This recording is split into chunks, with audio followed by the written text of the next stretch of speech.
second injury of that girls' game was you. You had a painful shin. Many Marians were shocked because you were the most valuable player. And I also remembered rushing to the field and then shouting at the first aiders to get the F in there now. We removed the protector in your left leg where the painful part was, and we applied cold compress, and then we brought you to a safer spot near the field. I reassured you that you'll be alright, and you kept on fighting well, and you could do it still. I wrote down your name, your age, and your grade, and your sport, and everything on that record book, and then you signed it as a compliance. Seeing you was fine, the first aiders left. I decided to tend to you for a while until you recovered. Before the game ended, there was another injury. This time, it was Maureen from St. John. Her neck was elbowed. I managed to run again to the field and then helped the first aiders apply first aid again and again. The fourth day, damn! I missed your girls' championships! Sir Benjo did not inform me! I worked first aid in the Civic Center on that day because of the lack of information. I got Sir Benjo's number so he could inform me for the next CAPRISA on what are the schedules. For this game, if St. John wins, they would be champs, but if St. Mary's wins, there will be another game the next day. For that afternoon, I had pictures with you after Kirby. Those were taken on my DSLR. And later after that photo op, I met up with one of my fans of my YouTube series. His name is Richard Dean Folbeck, the brother of Shyla. I also had the time to discuss with Trixie and Dea about one of the cases that I studied in legal research, which was the flag salute case entitled Rowell and Bralinag versus Superintendent of Schools. And that case dealt with how Jehovah's Witnesses still have the right to free education despite not saluting the flag.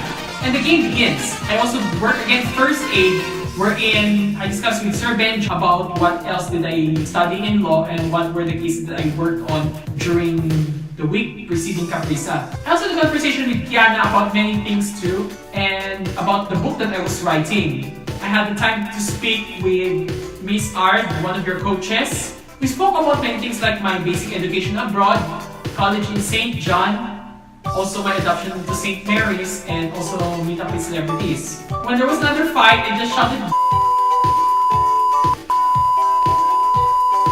I was overheard by your team and Miss Art, and then they just told me like, don't curse James, that's not nice, we got children out here, what if they would follow you? You and Miss Art asked, where did they get those words? Before I could explain, I took out my phone and then I showed something to you.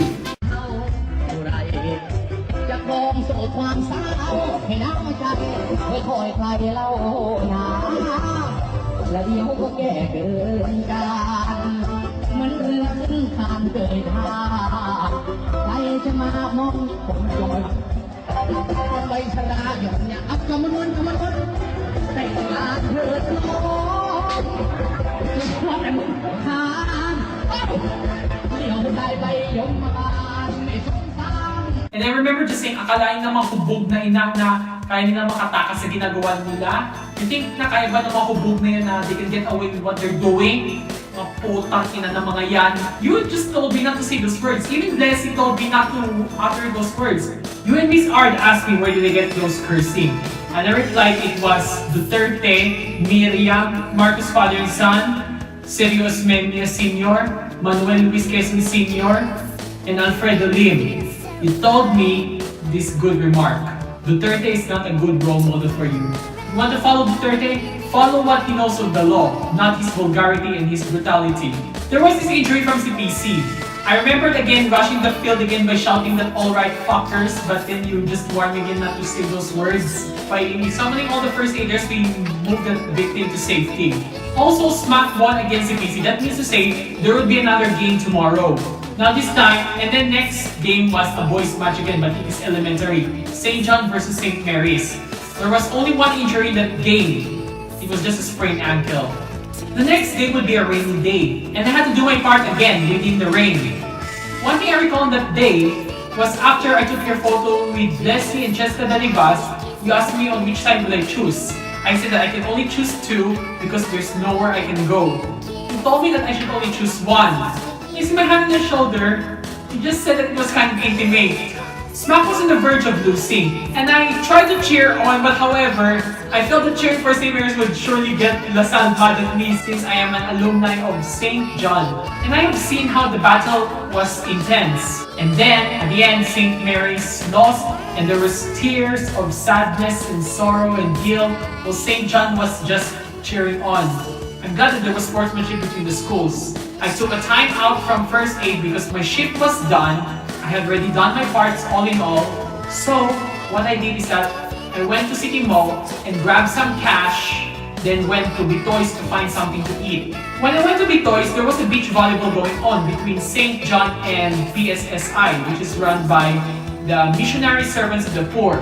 Two nuns of PSSI, one of them whom I befriended, Sister Anna, she herself had interviewed me on that day when I was eating my lunch of burger and fries. And you, alongside Blessy, noticed me speaking to the nuns. While the nuns went on to pay their bill, and I also paid my bill, I went to the comfort room. As soon as I got out, you asked me for a treat. Blessy also asked me for a treat. I said to treat you guys pastries. I got myself a moist chocolate cake. You got a mousse cake, while Blessy herself got a lava cake. I remembered also Kiana joined us in eating, as well as the Ilaria twins. We enjoyed desserts that time. You thanked me for that. I remembered also that Miss Ard was there to join us, and we had a good conversation, of course. I paid for you two. I gave you guys my farewells before I parted ways, and then drove into Robinson's to watch the dance contest. After the dance contest, everything was done, and I went to school and then began typing one of the chapters for the second book, which is that CAPRISA 2016 itself. On the last week of February, which was also the first week of March, we met at City Mall. I was actually at City Mall to do some groceries, and then we happened to meet at the food court when I was ordering dinner. It was also the first time you met my mom. On your 17th birthday on March 2, it was also our midterm exam in criminal law. I was very busy revising myself for the examinations. Knowing it was your birthday, I made a simple message and an artwork. I posted that message at 1:30 a.m. of March 2. Then I went back to reviewing. By daybreak, at exactly 1 o'clock p.m., Edera Lopez and her band called me up and said that they need directions to get to my house so that they could collect my drum kit, which they rented for the family day. I led them to my house where they helped me load the drum kit into the pickup truck, and then I followed them to St. Mary's. I was allowed to bring my car inside the Smack compound, and then I helped them find a safe place to store the drum kit. The band also showed me the venue for the family day, which was actually the basketball court and the small stage located at the elementary building. I also noticed a number of grade 11 students talking outside the classroom. I didn't want myself to be identified by them because they knew about that Sweet 16 artwork that I made for your 16th birthday. After the drum were safely stored, I went back to Colegio La Purísima Concepcion to the library so I could continue revising for my criminal law midterms. Later that night, you thanked me with a message on the artwork itself. You said good luck in law school. Well, of course, I'm getting busy right now in law school, especially that I also plan to practice in both the Philippines and the United States as an international lawyer. How fun is that? How rewarding. March 4, I came to St. Mary's after a legal ethics class. Your class's performance was the Sinulog Festival. And then, I decided to help accompany your class by doing percussion like the shaker. The cymbals kept falling and I did my best to help the other musicians keep it upright. While the other dances went, I decided to eat an early dinner with Edera Lopez and her family. By nightfall, I became the opening act, singing the modern English song, Melt With You. My instruments in the song were vocals, drums, and guitar.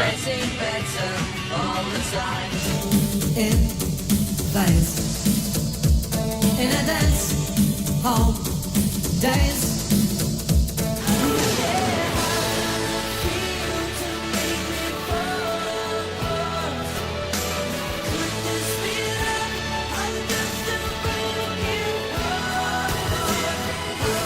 After my opening act, Edera Lopez and her band set up to perform.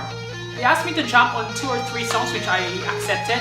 The songs were Sweet Child O' Mine, 21 Guns. My instruments for Edera Lopez's band were guitar and backing vocals. And then for the awarding, your class bagged the most number of awards. I decided to do the drums and drum roll. Some of those songs include Juicy Wiggle by Red Foo, Sac Noel's Trumpets, Bubble Toys this one. And what I did on those songs is that aside from drumming, I did some stick tricks which only professional drummers do. But not being a professional drummer, I did my best to do them well. Then you came with more awards. You and your class were watching me play drums also. The PTCA of Smack, whom I befriended also, just like to commend me for it. Shout the words, "Tang ina, pagod na ako."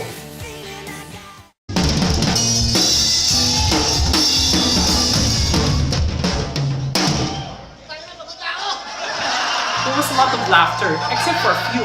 Unfortunately, the vocal mic that I use when I play drums, as well as the vocal mic out front, caught my voice. Even the PTCA said to me, "You be careful what you're saying because there are kids around here." After which, the husband got back again. Then I remembered also, when I spoke with Sir Kurt and Grizzle, you came up to me and tapped me on my back saying, "You're really good in playing drums." He was another awardee. Your class again bagged many awards. All I did was to play drums and also spin the drumsticks too. After hanging out with Trixie's class for a bit, I decided to hang out with your class too. I took the photos of you and Sir Kurt, then he offered me to have my photo taken with you. As we took our poses, Grizzle happened to see us. She took my right hand and formed this curve and did the same with you. It formed like this and said, "My forever na." Silang dalawa. I was really not happy about what she did. It was a very humiliating moment. It might be commendable, but it's more humiliating. She called the entire grade 11 class and said, "Look, we got a new couple there." Some of the grade 11s did also the same thing. Maybe because of that birthday speech that I made for you on your 16th birthday. Grizzle Arcenas, if you're watching this video right now, take note of this. You still owe me an explanation on what you did to me and Glynese Galve that night. It was very embarrassing. I wanted explanation, oral and written. I remembered again there was another set of awarding. Your class bagged the most disciplined award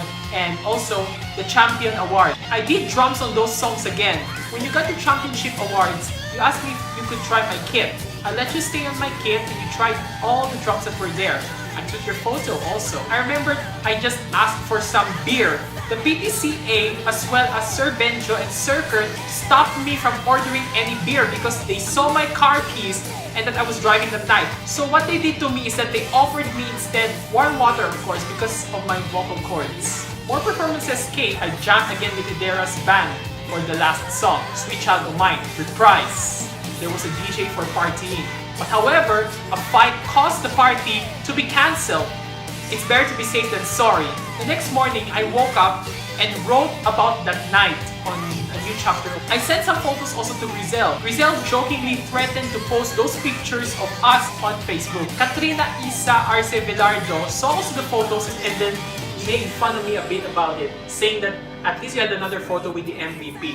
On the same day, Karen Marito Diego, a former schoolmate of mine in St. John who graduated BS Accountancy in 2016-2017, she was also there. She was invited actually to Smack because of her schoolmates in St. John who were Marians, Jetros Comoro, Alisa Castillo, and Kaina Besana. When we chatted about that night, I told her that because for the event, I had to attend classes. But at least it was worth my effort to be there and to perform for Smack. She said, "Smack is so proud of you, James." A classmate of mine in CPC Law School, Raji Paul Artus, said that he was there and he saw me, adding that you did well that night and Smack is so proud of you. Alberto Deslate and his wife, Judge Isabel Deslate, both who have children studying in SMAC and also children who graduated from SMAC, even thanked me for my efforts in that event. But I didn't end there. On Friday that week, after I collected the rental fee from Idera and her band, I received a phone call saying that Satan was really mad at me about my actions last March 4th. He threatened to remove me from the alumni roster. And I made a threat to them saying, "You stupid racist Nasalins tried to do that, I'm gonna have to blow up that school and leave all of you dead there with a detonator in the hand of whoever mastered that removal of my name from the alumni roster." So they told me that my token of apology for them is to attend their year-end concert on March 11, 2017 at the school's gym. I decided to say, okay, I'll be attending there. Remember to increase security because they're gonna murder me that night. But after the concert, I left immediately without interacting much to anyone.